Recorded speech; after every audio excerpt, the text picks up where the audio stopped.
Salve, galerinha!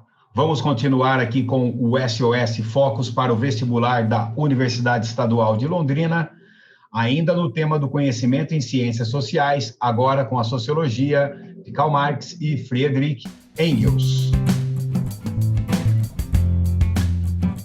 Exercício número 1. Em museus como o Louvre, encontram-se objetos produzidos em diversos e determinados modos de produção, utensílios, esculturas, pinturas, entre outras manifestações. Com base nos conhecimentos sobre modos de produção no pensamento de Marx, considere as afirmativas a seguir.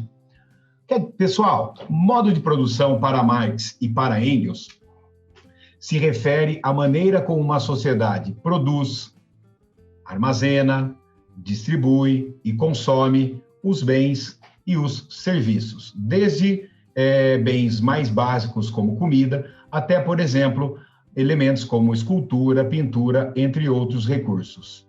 O modo de produção é formado pela infraestrutura, pelas forças produtivas e as relações sociais de produção, e a partir dessa infraestrutura se eleva uma superestrutura, que é o conjunto das relações políticas, jurídicas, ideológicas, artísticas, familiares, entre outras relações que fazem parte da superestrutura. Essa teoria segue a linha de raciocínio, o método do materialismo histórico. É o estudo da história de uma sociedade a partir das condições materiais de existência e das relações sociais que amparam tais condições. Com base nos conhecimentos sobre os modos de produção no pensamento de Marx, considere as afirmativas a seguir. Afirmativa 1. O primeiro modo de produção existente na história foi baseado na estrutura de homens livres e escravos. Negativo, pessoal. O primeiro modo de produção é o modo de produção primitivo. Depois, o modo de produção escravista. Depois, o modo de produção asiático. Depois, o modo de produção feudal. E, por último, o modo de produção capitalista. 2. Modos de produção específicos produzem superestruturas que mantêm uma íntima ligação com a infraestrutura. Exatamente, pessoal. A afirmativa 2 está correta. 3. O modo de produção capitalista é a última estrutura produtiva de classes antes do processo de constituição da sociedade comunista. Exatamente, pessoal. Uma vez que o capitalismo, para o comunismo, existe o socialismo. E o socialismo já é uma sociedade em que a estrutura de classes sociais é desmontada, já que não existe mais a propriedade privada dos meios de produção. 4. Os modos de produção possuem leis próprias e existem independentemente das vontades individuais dos homens. Exatamente, pessoal. Uma vez que se estabelecem as relações sociais de produção, que vão definir como as pessoas vão trabalhar, as pessoas, então, se submetem a essa infraestrutura e a superestrutura de uma sociedade. Por isso, aqui, a alternativa correta é a alternativa E. Exercício número 2. Hoje em dia, as máquinas dotadas da propriedade maravilhosa de encurtar e tornar mais frutífero o trabalho humano provocam a fome e o esgotamento do trabalhador. O domínio do homem sobre a natureza é cada vez maior. Porém, todos os nossos inventos e progressos parecem dotar de vida intelectual as forças materiais, enquanto que produzem a vida humana ao nível de uma força material bruta. Esta passagem é possível perceber que as tecnologias que são importantes para a produção absorvem a mão de obra humana e fazem com que os seres humanos se submetam às condições ditadas pelo capital. Segundo ponto, é possível perceber, então, que a natureza passa a ser um recurso extremamente importante na produção de mercadorias, a natureza passa a ser coisificada e os inventos, as tecnologias, as máquinas aparecem, segundo Marx, na sociedade como se tivessem vida própria. Assim como as mercadorias também aparecem como se tivessem vida própria ao adquirirem o valor de troca. Enquanto que as pessoas que as produzem e as pessoas que consomem as mercadorias passam a ser coisificadas, por isso, uma força material bruta. Atentando para o movimento da razão e desrazão na sociedade contemporânea, o texto de autoria de Marx acentua a presença do modo de produção capitalista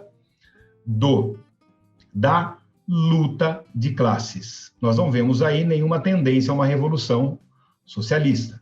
B, anomia social, conceito positivista do Durkheim, que se refere ao desregramento dos fatos sociais. C, fetichismo social.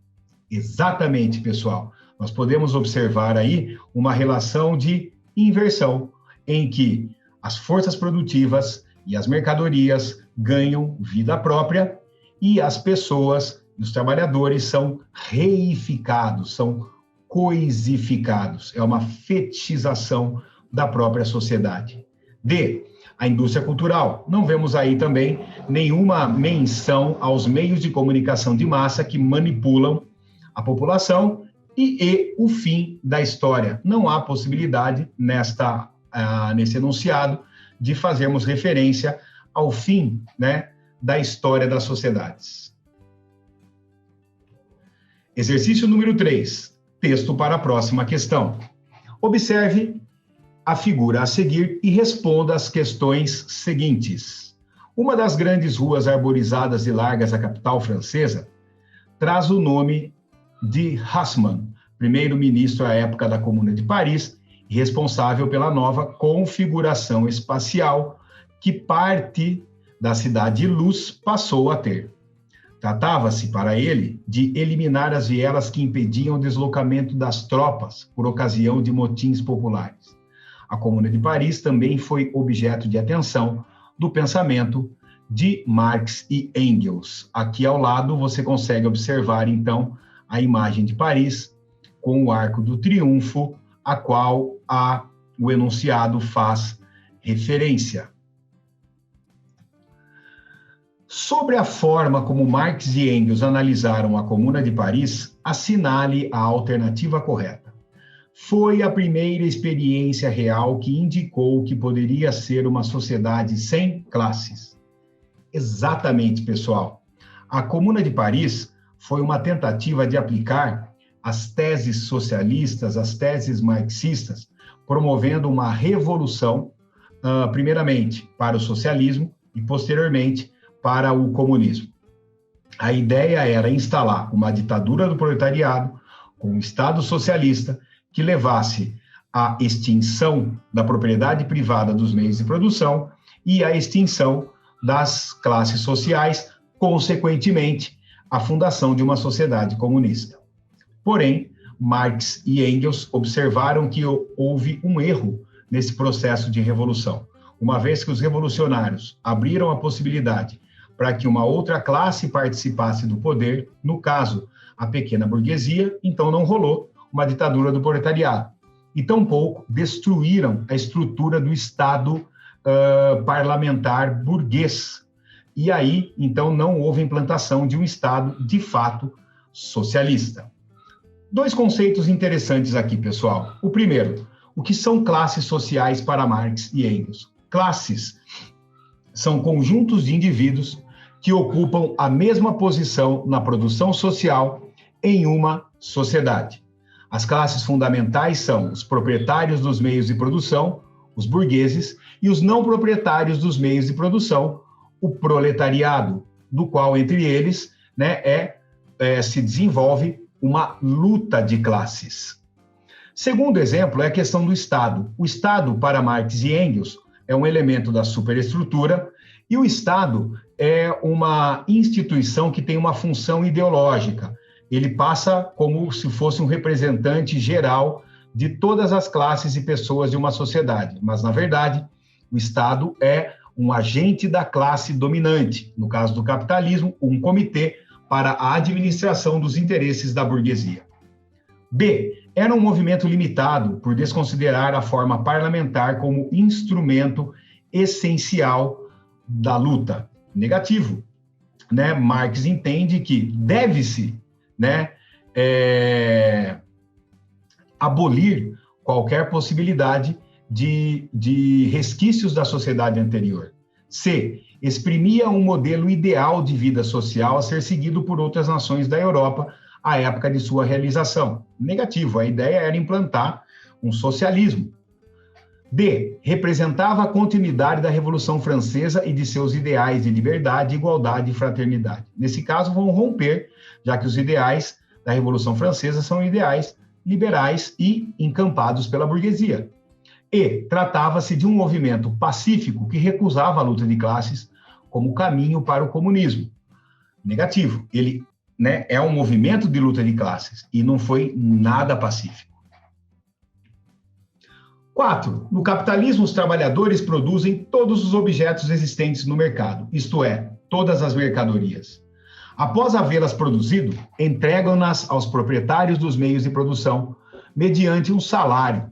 Os proprietários dos meios de produção vendem as mercadorias aos comerciantes, que as colocam no mercado de consumo. Os trabalhadores ou produtores dessas mercadorias, quando vão ao mercado de consumo, não conseguem comprá-las, embora os diferentes trabalhadores saibam que produziram as diferentes mercadorias, não percebem que, como classe social, produziram todas elas.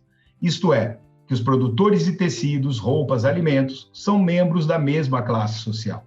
Os trabalhadores se veem como indivíduos isolados, não se reconhecem como produtores da riqueza e das coisas.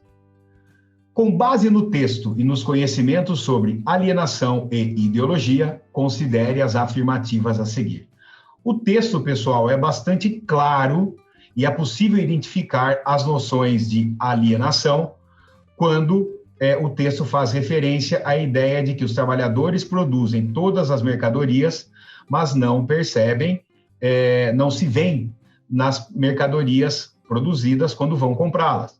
E também a noção de ideologia, que não se veem como uma grande classe, mas se veem como pessoas isoladas nesse processo produtivo. Alternativa A.